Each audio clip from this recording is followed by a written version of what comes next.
What are the stories that you have been told? What are the narratives that you are internalizing? Are they really true? Are they really working?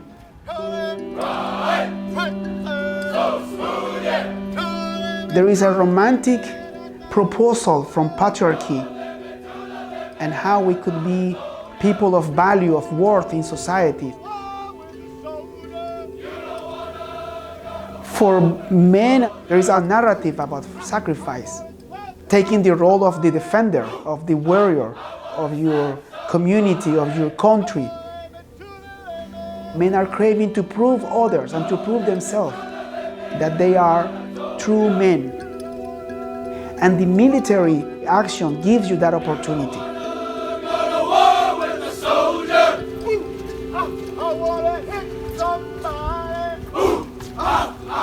The invitation is a heroic invitation, but militarized masculinities is poison that dehumanize men and subordinates and oppress women. It creates harm. It creates harm for everybody.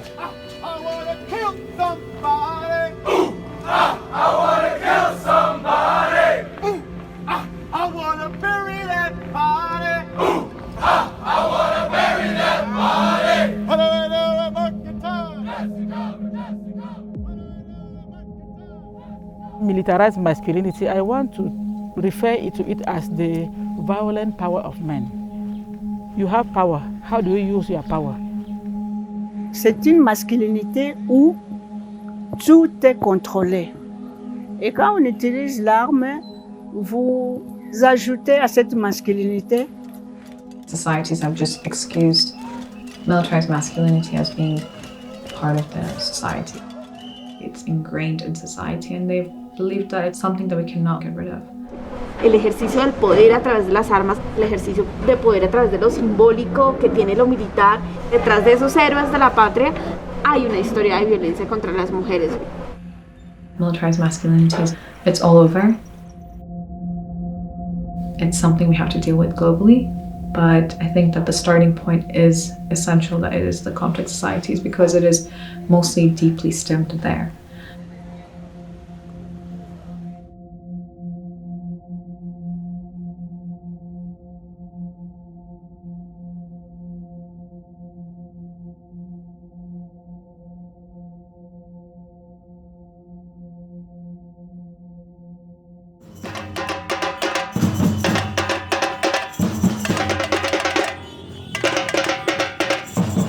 La violencia de las Fuerzas Armadas, policía en las ciudades, ejército también en las ciudades y en otros territorios. Yo lo enunciaría como violencia estatal, que viene de décadas, ¿no?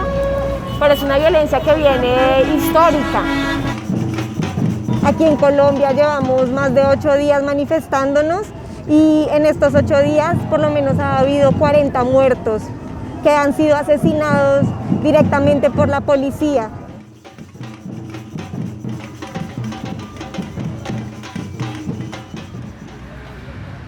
¿Cómo opera la militarización en nuestras mentes, en nuestra cultura?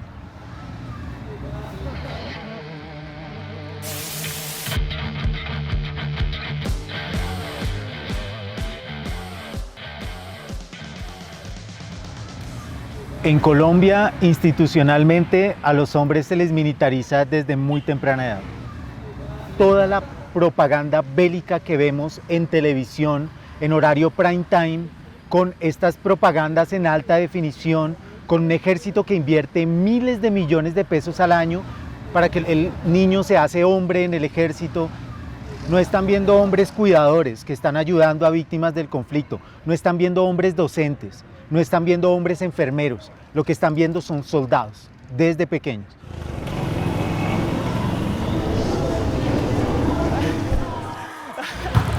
Íbamos una vez por allá por mi pueblo, íbamos con la que era mi mujer, cogió de la mano cuando pasamos pasó una camioneta con unos soldados ahí y nada, pues yo miré que así mismo como cuando mira así de reojo que los miró y como que con esa cara y yo dije, le gustaron así como por dentro de mí.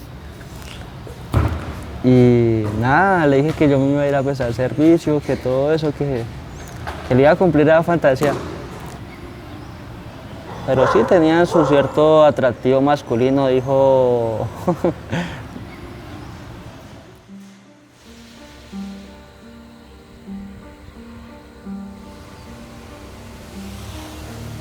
De mí se enamoró un paramilitar con un muy alto mando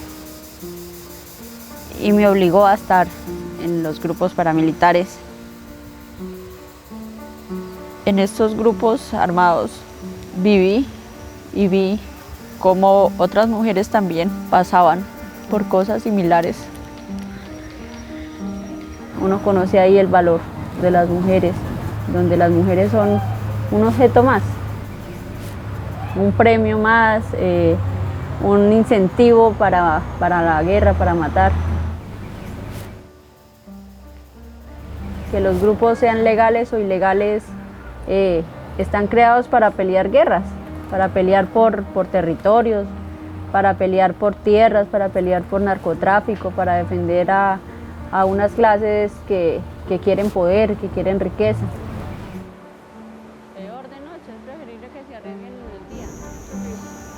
Trato de persuadirlo de que hay otras cosas mejores para hacer. De que agote primero cualquier otra cosa antes de eso. Él anhela en su momento estar ahí, pero quizás desconociendo qué implica ser un militar. Perder la humanidad que tiene, exponerse a diario a que lo asesinen o asesinar a otras personas, a la lluvia, al sol.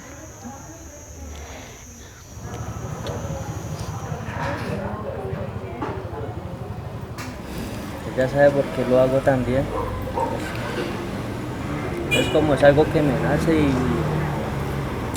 ¿Dónde está la capacidad mía de haber siquiera incidido en mi hijo para que no fuera parte de ese conflicto, de esa violencia? ¿Cómo puedo orientarlo a él a que no cometa los errores que cometí yo o que están cometiendo otras personas? Si no fui capaz ni siquiera de guiarlo para que me ayude a construir ese país que todos esperamos en algún momento.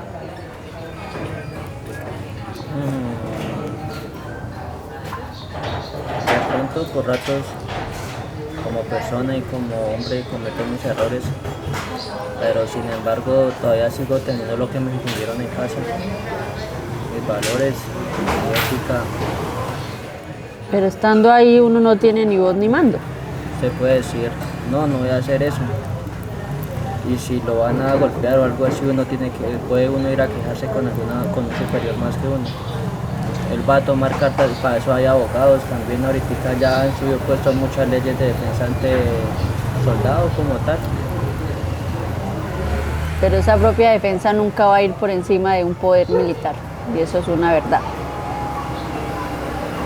¿Cuántos militares han visto que se han rehusado a cumplir las órdenes de los comandantes de hacerle daño a una comunidad, de hacer cosas, y eso funciona así?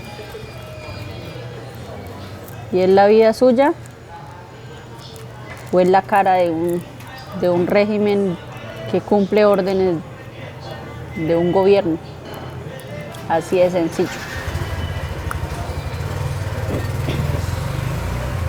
No sé, no creo.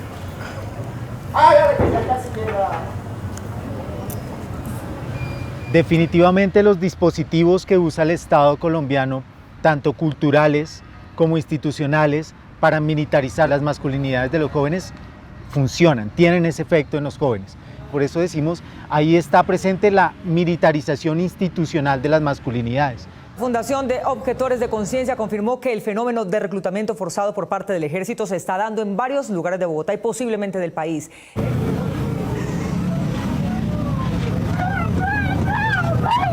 La denuncia del joven interceptado en una estación de Transmilenio no es excepcional. Noticias 1... En estos momentos el ejército está desarrollando una incorporación que es una de las más grandes de los últimos 200 años. Quieren reclutar 81.000 jóvenes para el 2021. A esa cifra no pueden llegar si no es a través de violarle los derechos a los jóvenes en detenciones arbitrarias con fin de reclutamiento. Lo cogió el ejército que le dijo a él. Él me llamó, mami, me cogió el ejército. Yo vivo muy cerca del portal del 20 que pone lo capturaron, porque eso para mí es una captura. Una pregunta, ¿por qué tienen el documento del muchacho en la mano en estos momentos? No lo pueden detener ustedes, usted tiene que haber un comandante que lo detenga, claro. Pero él tiene que acercarse. Por favor, entrégueselo porque lo que están haciendo es irregular, está en contra de la ley 40. Él tiene que presentarse, claro, presentarse acá voluntariamente. Eso que están haciendo es ilegal. No lo pueden llevar, le están violando el derecho. Sí, madre, pero si no lo dejan hablar, ¿cómo ¿Cuál es la solución? Puede hablar una por una, cálmense. Aquí no le va a pasar nada. Si él tiene fundamento, como digo, después que haya fundamento, si hay fundamento para que él no está acá, pues tiene que darnos ahí. Ya, las cosas son como son. Pero por favor, no entremos en choque, no hagan como atacar. El reclutamiento forzado en Colombia no solo lo hacen la guerrilla, los paramilitares y los grupos al margen de la ley, también lo hace el ejército. Porque en estos momentos hay soldados de todos los distritos militares, de todas las zonas de reclutamiento del país, haciendo reclutamiento forzoso en Colombia.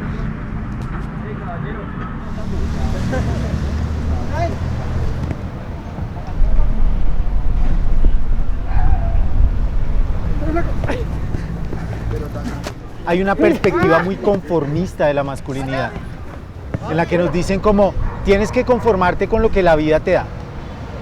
Si te dicen que te reclutan, te tienes que reclutar. Escuchar la orden y obedecer la orden. No hay una cuestión de, hey, el hombre también puede quejarse. El hombre también puede decir, no más. No más de inequidad social, no más de militarización. Sí, ese también es un hombre.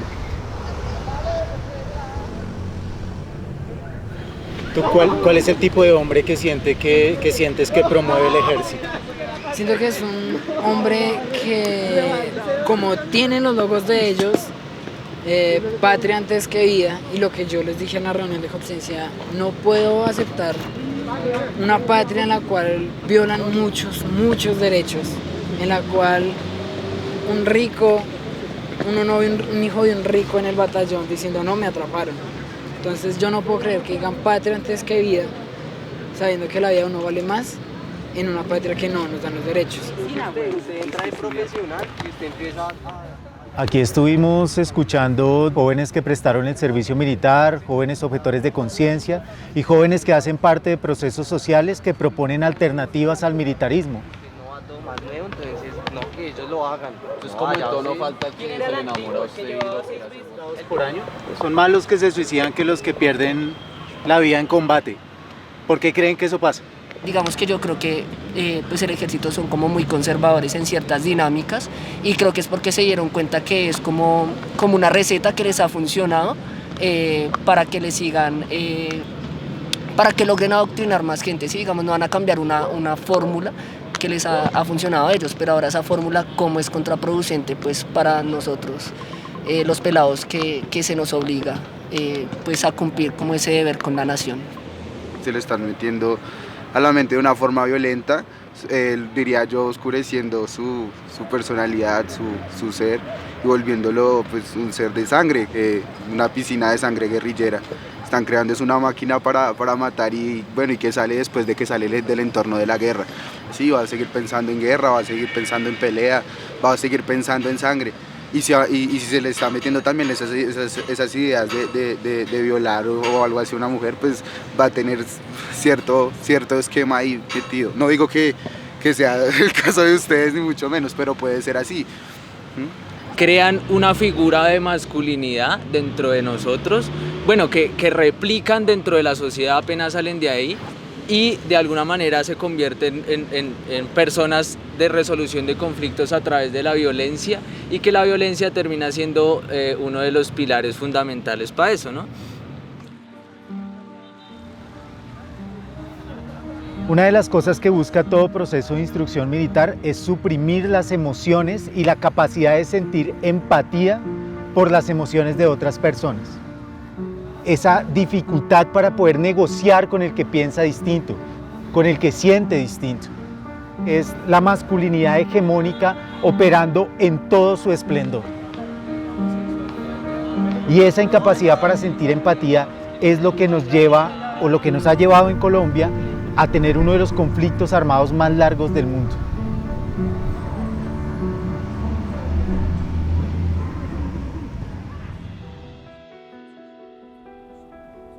Militarized masculinities are a protection racket.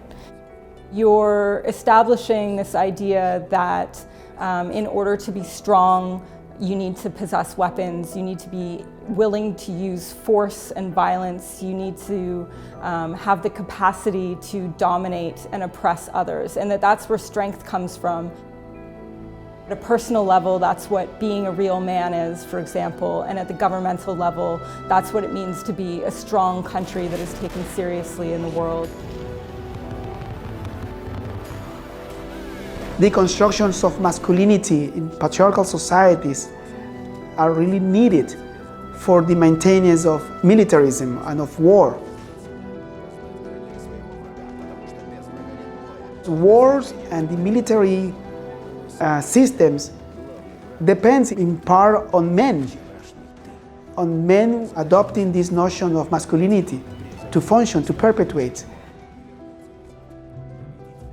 It's a farce, it's a fallacy, it's purporting violence to be the best solution to violence, which will only beget more violence, instead of actually affording protection and security to people, whether that's within a household or within the broader society or internationally.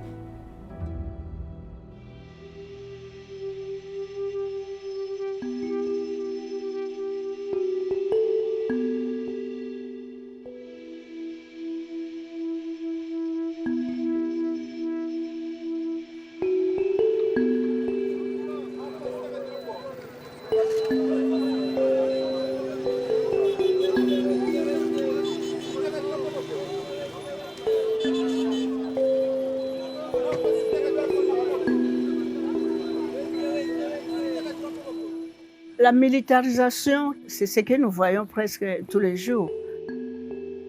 Nous voyons des hommes en armes, les violences qui se passent. La RDC est entourée par 9 pays où les frontières sont poreuses et les armes entrent. Le problème avec le militarisme dans notre pays, c'est la détention illégale des armes. Le conflit où on voit les rebelles et les forces négatives qui viennent avec des armes un peu de partout. Les ressources naturelles, où nous voyons beaucoup de multinationales qui viennent pour prendre ces ressources et qui sont accompagnés des hommes en armes. Les conséquences, ça signifie que depuis des décennies, la RDC n'arrive pas à avoir une paix durable. La RDC n'arrive pas à se développer comme il faut.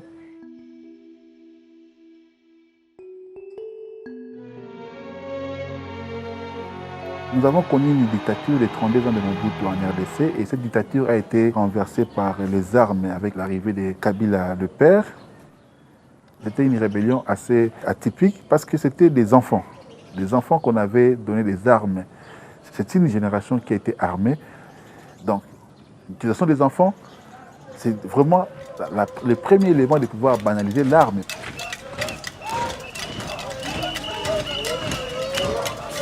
L'armée congolaise aujourd'hui est le fruit des brassages de plusieurs fractions des rebelles. La police congolaise, c'est aussi un rassemblement des anciens militaires de l'époque Mobutu. Donc c'est vraiment une police très militarisée. Sur la route, vous voyez les convois des autorités qui passent, il y a des armes qui sont là, qui passent. Vous êtes devant les supermarchés, il y a des armes qui sont là. Vous êtes devant un hôpital parce qu'il y a un policier, il y a une arme de guerre qui est là. Devant des stades, devant des endroits où vous ne pouvez même pas trouver l'arme. L'arme est devenue quelque chose de très banalisé dans la ville de Kinshasa, même en RDC. Il y a un grand débat au niveau de la justice parce que les juges militaires disent que tant que le policier sera détenteur d'une arme d'assaut, d'une arme de guerre, le policier restera justifiable devant les cours militaires. La police congolaise jusqu'à présent tarde à être réformée pour que nous puissions avoir réellement une police civile.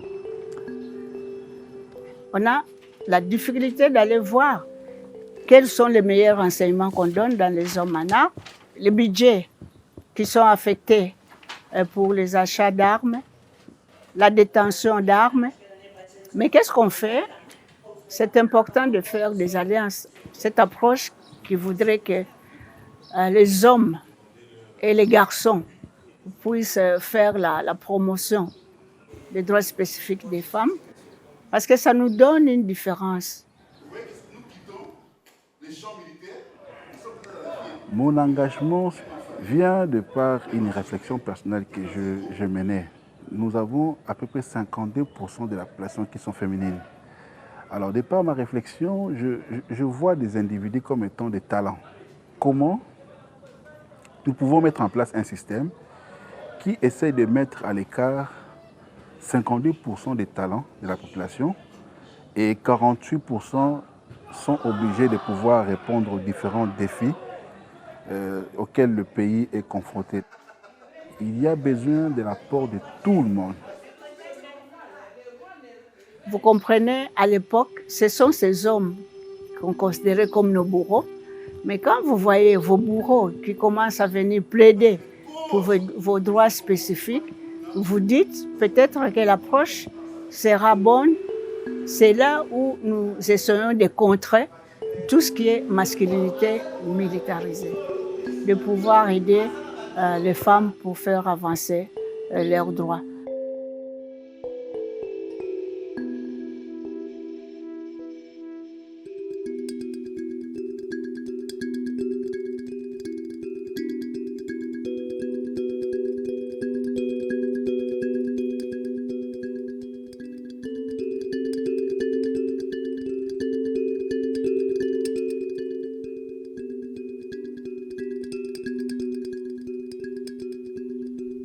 Inequality is at the root of the conflict in Cameroon.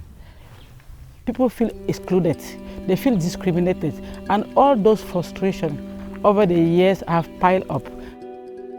Direction le Cameroun où depuis 1000 jours maintenant, une partie du pays, la partie anglophone de ce pays bilingue en rouge sur cette carte, connaît une insurrection armée lancée par des groupes sécessionnistes, des groupes qui ambitionnent de créer un nouveau pays, l'Ambazonie. Ces derniers mois, les combats frontaux ont fait place à une... We have the crisis in the northwest and southwest in the English-speaking regions of Cameroon.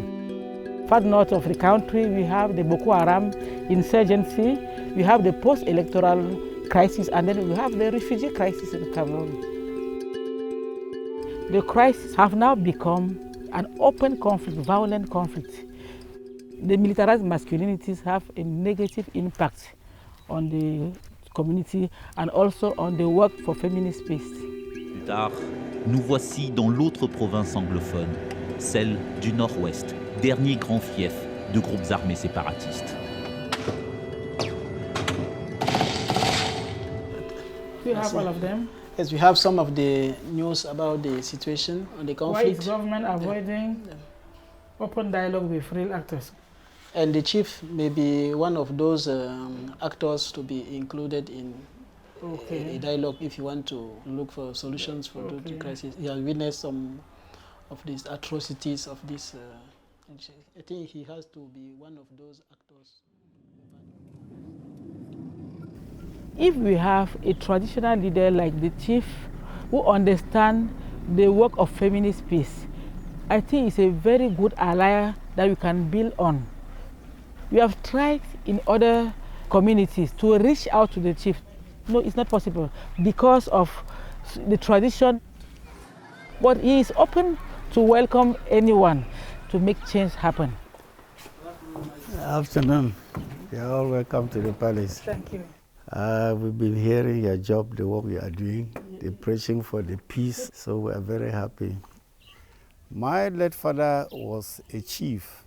When we were young, we thought that he was a very hard and a wicked person. The way our father brought us up, It's the same thing I saw in the army. All the malnutrition, everything they were doing to us in the military camp was a normal thing I saw when I was still a child in our palace. When I entered the army, they were very brutal, those soldiers. They enter the bar, they will behave otherwise, they beat people, drink, all the money get finished. So when they recruited the young Cameroonians, they thought that that was the behavior of a soldier. They copied those negative behavior. And that's what gave me a negative thought about the soldiers, that I wanted to regret why I entered there, but then I was already inside and I continue going with that. Even the chief himself, he is a former gendarme. But the chief feels that if you want to use violence or the military response, it should be the last recourse. The chief is promoting dialogue as a solution to conflict. Legitimate violence doesn't exist. The soldier and the gendarme, they have all the powers. If you do something wrong, the only thing is just to arrest you, carry you to their office for the investigation. There's no need beating on somebody. When you beat on somebody, you become wild. You change him, change his mentality. He becomes a rebel. We cannot achieve our results if we don't have people like you. In that regard, we are really looking forward to your support, because if we do have your support, we are going to be able to have the support of other chiefs, which is very critical because the violence is happening in the communities. The traditional leaders are the custodians of the traditions. They are the representative of communities in charge of ensuring social cohesion and the good functioning of the community. When they speak, they are heard.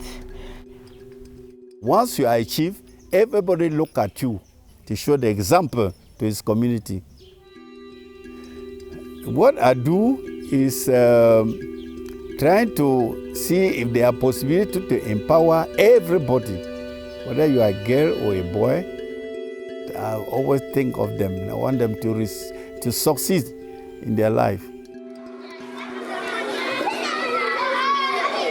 Militarization has a negative impact as far as the progress of these children here is concerned. The parents of these children are displayed. Some of the parents are dead. They are not going to school.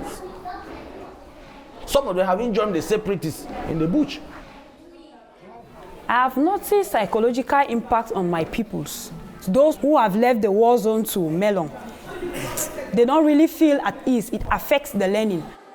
Those internally displaced pupils, they really pick up from here because they found their base. In this community, it's very different. The chief accommodates IDPs without knowing where they are coming from. Also, we have noted that in this chieftaincy, they have regular meetings to talk about the issues which are challenging the community. Madam President, I present you my parlor, where I receive superior chiefs.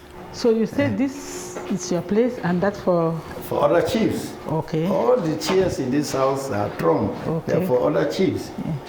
Do women have a seat in here? Mafo like you can receive them here for special cases. Yes. But it's not regular. And if you receive Mafo like me, where do I sit? If we are the two of us, yes, you can sit nearer me on the throne here, or that way. If we are two of us here. But if there are other forms, you can still sit after all the forms have seated. Okay. Yeah, everything is not perfect with the chief here. The way he speaks, I want to understand whether women's opinion are taken into account. But I'm very curious, Majesty. I'm curious to know, in the palace, so many people come to you for their issues, to have solutions. I'm sure there are conflict resolution mechanisms in the palace. Just want to know whether in some of these mechanisms, women have a role to play. A very important role, because sometimes men don't understand very well the problems of women. When they say sometimes problem of women, I would like a woman to chair. Thank you so much. Yeah, I'm so happy to chair the meeting. I'm very happy you are mentioning it, because women are going through a lot. And if those mechanisms do not have that in mind, that there are some things that women will never speak in front of another man. It will be very difficult. You would think that the problem is managed in the community, meanwhile it is not. Because I was very surprised to see that women are also part of these processes, which is very important, because for other chiefs in other communities, the woman has no role to play. Therefore, it's very important to bring men on board. I have a lot of friends that I always tell them the importance of the women, what women can do. Some understand, some cannot understand, it's natural, but then I always talking to them. In my own little area, I will continue preaching to people, telling the people what Madame Sylvia has been telling, and maybe once in a time I can gather people, I invite her here to come and preach to them. Now that is open to welcome us and ready to support us to link out to other chiefs, it means that we are going to have impact in different communities. I'm a man of peace and I like freedom, I like liberty. And that's what I'm marking, that she's preaching for that, and I appreciate that.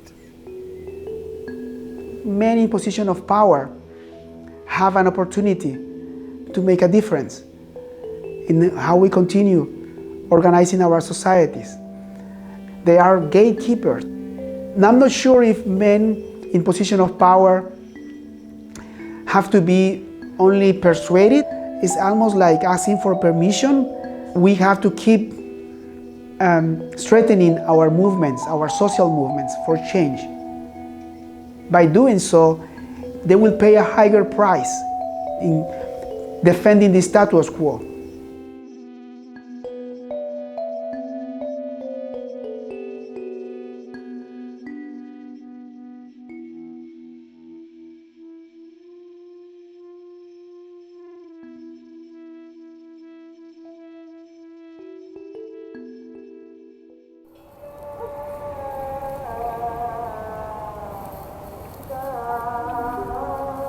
Militarization starts from the way you were raised from your family. For a long time in Afghanistan, people have really utilized cultural norms and societal norms in a very, very problematic way to prioritize men and to give men more privileges than women. It starts to make them feel entitled. It starts to make them feel brave and brazen, and it really does play a negative role in the ideologies of men. And that's always using the wrong ideologies of religion. It's saying, Islam says that men are the superior gender. Islam says that if you could worship someone else other than God, and if there was an entity you could, it would be your husband. But those are not even like the right interpretations of Islam. Afghanistan is not only affected with societal and cultural issues and teachings, they're also facing poverty, economic crisis, issues that poses challenges for men to provide. So when they can't provide, they go and take other opportunities that will help them provide. And if that's taking arms for one extremist group or for another warlord, they will do it. I'm going to pay you 500 avs so you can give your family food for that day. And that's it. It's that simple of a decision. So that's militarized masculinity in Afghanistan.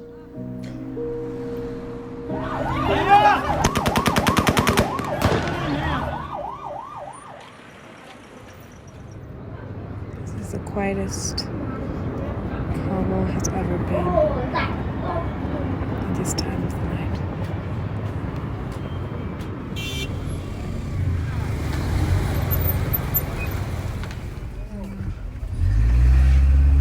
We are literally at the first gate and they're not letting us in. They're saying that we cannot go through. There's no access. Today it's our fourth attempt to try to evacuate. And we've had multiple instances where it's been very, very difficult to get to the gate, whether it was the TB checkpoint or the American checkpoint. So today we're hoping that we will be successful and that there will be no harm to our people. Fingers crossed. Please pray for us.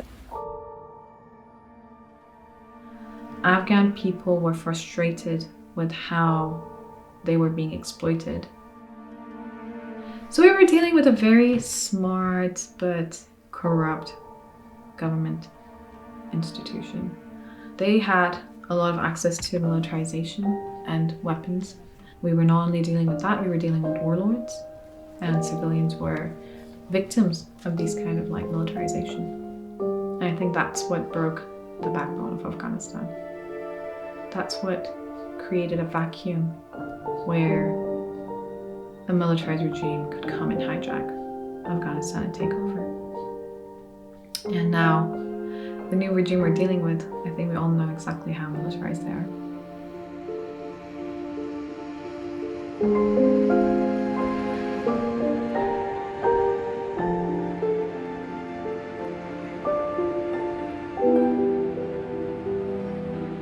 I never thought that the new regime would come and take over the way they did. That is my home. That is everything I've known. That is everything I've, loved. The way Kabul's soul died on August 15th, I felt like my soul died with it.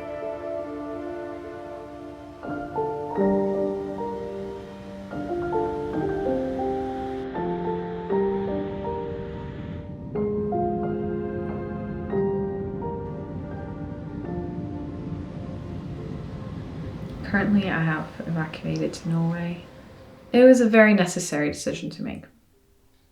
I never thought that I would be faced with a decision where I would have to willingly, in order to save my life, choose to leave my country. Our country has been hijacked. And yes, we don't have much control over it, but what we do have control over is what we say, and who we say it to, and how we say it. A dialogue is not always with people that are of similar mentalities.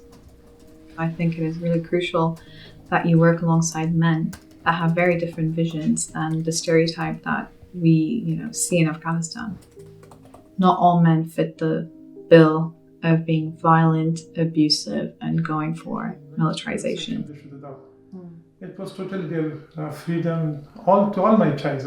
I never forced my decision on them. They have a total freedom what to do and where to go. Yeah. Although there are in our society, it's not easy to give such a freedom to the girls. We're trying to challenge that narrative where men are seen as like the superior gender, and we're trying to have a group of male allies that are promoting feminist peace and promoting the rights of women. So we have our male ulamas, we have our human rights defenders that are men, and we have our, for example, parliamentarians, teachers, professors, students, youth, everyone that would promote the rights of women and support that agenda. Until the people not changing their mentality about the woman, or about the society as a male against the woman and woman against the man. It's the mentality of the people, and changing the mentality of the people is very difficult. Yeah, it's hard, but we're working on it still. سرگردانی بسیار زیاد است، که وقتی که شاید یک ذره حالت یک ذره آرام شود، یک ذره سکیوریتی خوبتر شود. شما چی فکر میکنین؟ شما چه قسم کارتون بهتر میتونین پیش برده بتونین؟ آیا میخواین که همین کارها رو که شما کردین همیشه دارین که ما شما چه قسم میتونیم که کمک کنیم که همین کارتون بهتر و شما پیش برده بتونین و بهتر همین کارتون نتیجه خوبتر داده بتونین؟ بسیار تشکر هریش جان. امید امروز روزه که چیزی که شما اظهارات کردین در سوالتان خدا کنه که مقصد جامعه عمل با پشتانه یک گپ. دوم گپ ایست که ما امید امروز روز رسول خدا صلی الله علیه و سلام است که حوارات دور کفای علم باش. این علم که است سر مرد زن فرض است. تا در حدیث گفته نشده که علم تنها با مردها فرض است و زنان نیست. یک گپ. We came up with the idea of working and mobilizing the male ulama after witnessing how influential they are in Afghan society. When ulama says, this is what the Quran says, or this is what God said, people start embodying it, trying to apply it into their life. Sometimes I think that didn't even understand how big of a responsibility they had to Afghan society and to educating Afghan men and Afghan women. It was also Afghan women, and the lack of knowledge of Afghan women regarding their rights from Islamic perspective. They did not want to discuss with an Afghan woman because they thought that she was not well versed in religion, and they thought that this is so inappropriate. And now they're the strongest force we have. They're the force that actually is helping us propel society. Even in the current circumstances, when women cannot go out, when women cannot have their education, it is these male ulamas that will be the face of the conversation.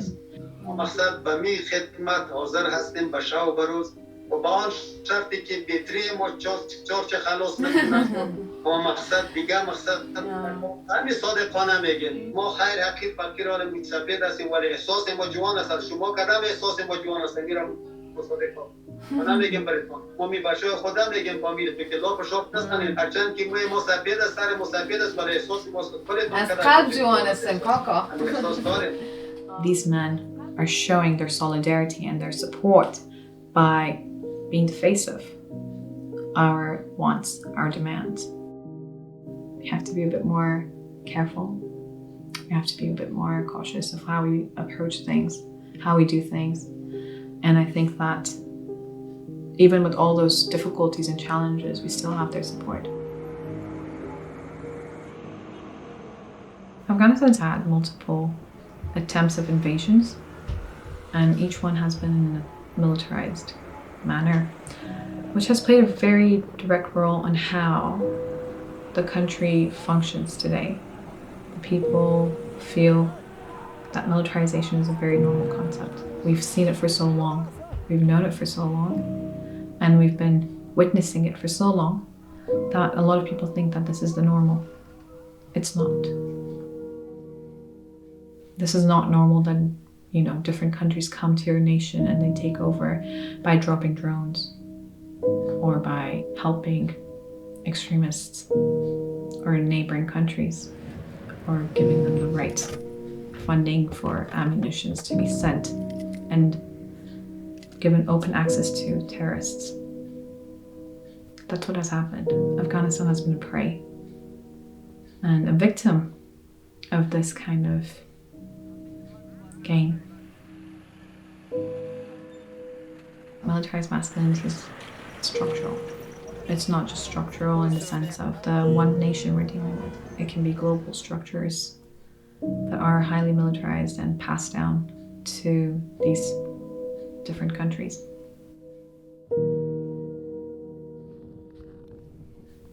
When you look at other societies, this is not even a concept. But our country and our people, all they know is which other nation tried invading us. Why is Afghanistan called the graveyard of empires? Do you think that's a great thing to be remembered as? No, it's not.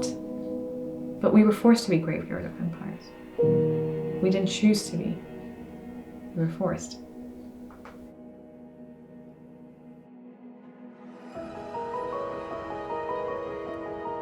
We live in a world that's been manufactured by violence, by people who profit from violence. Militarized masculinities are definitely about profits. They're intimately tied to the war economy, literally making a killing off making a killing. There's also the profiteering that goes along with the destabilization of a country that is in conflict.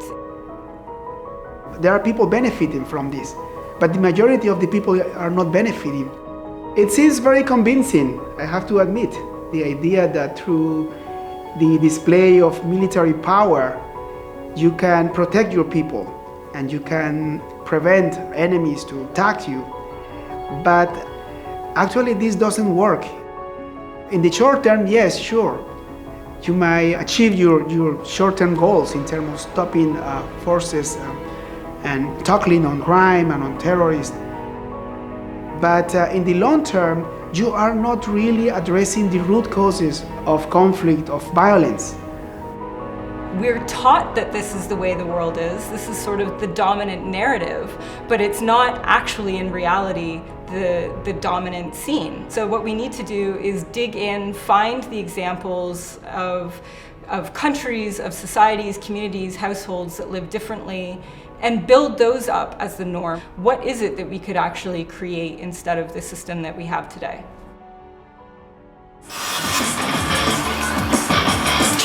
A protestar lo que nos dan son balas. Si de algo hemos aprendido las feministas es a estar en el momento de la confrontación, a pensar en que otros mundos son posibles. Todo esto que hacemos, los talleres, los diálogos, los encuentros, las conversaciones con los chicos, con las chicas, incluso nuestra propia experiencia vital que nutre a otras, que inspira a otras y a otros, eso hace parte del ponerle realmente el corazón a esto y decir que simplemente no vamos a permitir que estos sistemas opresores sigan dominando nuestras maneras de ser. Nuestras formas en las que nos relacionamos, el amor, la educación, la salud, la vida, la religión.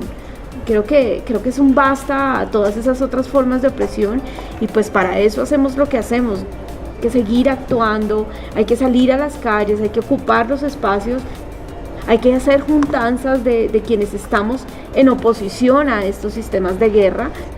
Hay que concientizar cada vez más y pedagogizar más de que no es normal, de que no se puede volver sistemático y que esto no es un producto de la cultura.